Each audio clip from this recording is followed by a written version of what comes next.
তাকদীরকে আল্লাহ তাআলা 3 পর্যায়ে বন্টন করেছেন, শুনেছেন আগে, তাই না? প্রথম হলো সমস্ত মাখলুক সৃষ্টির 50,000 বছর আগে প্রত্যেকের তাকদীর আল্লাহ লিখে দিয়েছেন। ওই লেখা তাকদীরটা আল্লাহর কাছে কোন জায়গায় আছে? লাউহে মাহফুজে লেখা আছে। এরপরে মায়ের পেটে যখন 4 মাসে পরে রূহ আসে, তখন ওখান থেকে তাকদীরটা ফেরেশতা আল্লাহর হুকুমে লিখে দিয়ে যান, সারা জীবনের তাকদীরটা লিখে দিয়ে যান। তাহলে প্রথমটা হলো 50,000 বছর আগে সমস্ত মাখলুক সৃষ্টির। 2 নম্বরটা হলো কোন জায়গায়? মায়ের পেটে। আর 3 নম্বরটা কবে হয়? লাইলাতুল কদর ফিহা ইফরাকু কুল্লু আমরিন হাকিম। সেটা দোকানে আল্লাহ তাআলা বলেছেন এ কদর তাকদীর ইন্না আনজালনাহু ফি লাইলাতুল কদর। এই কদর মানে ভাগ্য, তাকদীর। তাকদীরের রাত্র হলো লাইলাতুল কদর। ওই দিন সারা বছরে কি লেখা আমল করবে, খাবে, কবে মরবে, কবে তার হায়াত শেষ হবে, সব কিছু লিখে দেওয়া হয় 1 বছরের জন্য। তাহলে এটা তৃতীয় পর্যায়ে।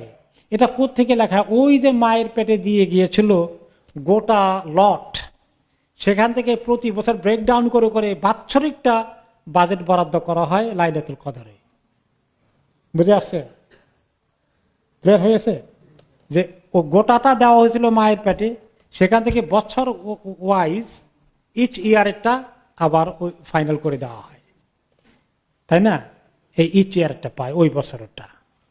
এখন এটা শোনার পরে আসলো যে মানুষকে ফ্রি উইল দিলে, স্বাধীনতা দিলে, লিয়াবলুয়াকুম আইয়ুকুম আহসানু আমলা, কে ভালো সুন্দর আমল করে নিয়ে আসা আমি দেখতে চাই, তাহলে আর আল্লাহ তাআলা তাকদীর লিখে দিয়েছেন, লেখার বাইরে সে কেমনে করবে?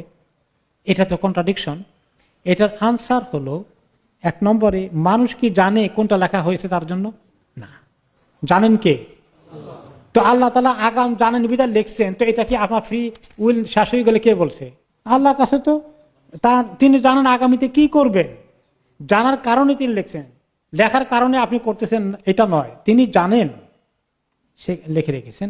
এখন আপনি সেটাকে ফলো করতে পারেন, যে আপনার ফ্রি উইলকে অ্যাপ্লাই করবেন, আপনার স্বাধীনতাকে ব্যবহার করে আপনি ভালো মন্দ বিচার করবেন। তবে হ্যাঁ, একটা কথা আছে যে আল্লাহ তাআলা তাকদীরের বরখেলাপ হয় না।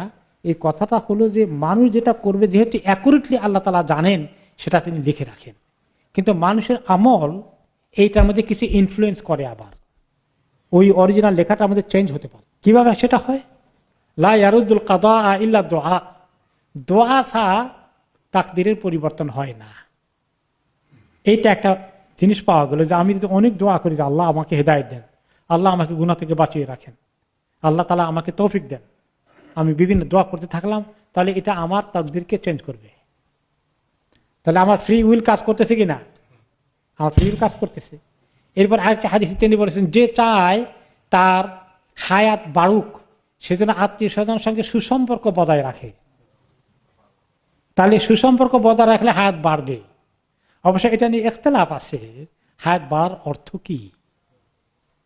একদল ওলামায়ে কেরাম বলেছেন হায়াত বাড়ার অর্থ হচ্ছে যে তার হায়াতের মধ্যে আল্লাহ এমন বরকত দিবেন, তার অ্যাচিভমেন্ট, তার কাজগুলো খুব সুন্দর হবে, অনেক বরকত হয়ে যাবে তার লাইফের মধ্যে, হায়াতুন তাইয়্যিবা, সুন্দর অ্যাচিভমেন্ট হবে। আর আরেক গ্রুপ অফ ওলামা বলেছেন যে না, তার বয়স 60 বছর হওয়ার কথা ছিল, 63 বছর হয়ে যেতে পারে, এক্সাম্পল, এরকম করে বাড়তে পারে, ফিজিক্যালি সম্ভাবনা আছে। তাহলে এইভাবে বেশ কিছু আমল আছে যে হায়াত মানুষের তাকদীরের মধ্যে পরিবর্তন নিয়ে আসে।